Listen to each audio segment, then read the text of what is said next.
আসসালামু আলাইকুম ওয়া রাহমাতুল্লাহি তাআলা ওয়া বারাকাতুহু। প্রিয় বন্ধুরা, কেমন আছেন সবাই? আজকে আমি বানাইতে যাচ্ছি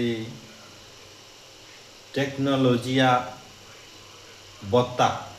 আমরা বাংলা ভাষায় বলি ভর্তা, আর অন্য অন্য কান্ট্রিতে বলি চাটনি। আরব কান্ট্রিতে বা ইন্ডিয়াতে অন্য ভাষায় বলা হয় চাটনি। আমি কিসের চাটনি বানাই যাচ্ছি আপনাদেরকে তো দেখাইতে পারতাছি না। এই যে আমি পেছনের ক্যামেরায় দেখাইতে পারি না।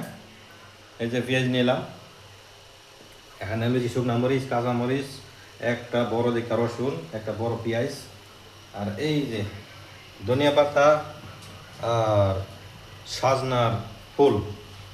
অনেকে বলে ইয়ার অন্য কান্ট্রিতে বলা হয়, আমরা বাংলা ভাষায় হইলো সাজনার ফুল, আর আরব কান্ট্রিতে বা অন্য অন্য কান্ট্রিতে হইলো অন্য তাদের ভাষায়, ইন্ডিয়াতে বলে মুরুঙ্গা, মুরুঙ্গা ফুল। এখন আমি টেকনোলজির চাটনি বানাবো। আপনারা অবশ্যই দেখেন, আমি একটা একটা করে দেখাইতেছি হোয়াইট টু হোয়াইট। এই যে আমি কড়াই লইলাম, কড়াই মানে দিলাম, এটাকে টালতে হইব, ঠিক আছে? টাইলা সাইরা এরপরে আবার পেঁয়াজ মরিচ টালতে হইব। এত সুস্বাদু, গত কয়েকদিন আগে একবার বানাইছিলাম, হেভি টেস্ট, এত টেস্ট বলার বাইরে। আমার দুইটা আছে ইন্ডিয়া, এরা মানে ঘরে সে খায়াল আছে, একদম পরিষ্কার করে খায়াল আছে, বুঝলেন? পরিষ্কার করে খায়াল আছে।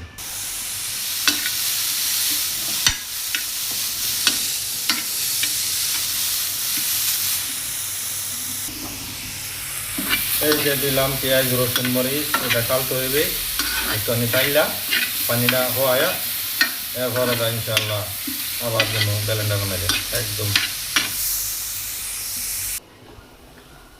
এই যে আমি আগে মরিচটা ইয়া করে লিছি, ব্লেন্ডার করে লিছি লাল মরিচটা, এখন এটা ব্লেন্ডার করে মন।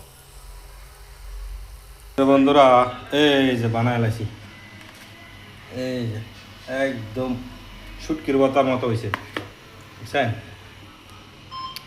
আপনারাও বানায় খাবেন, হেভি টেস্ট।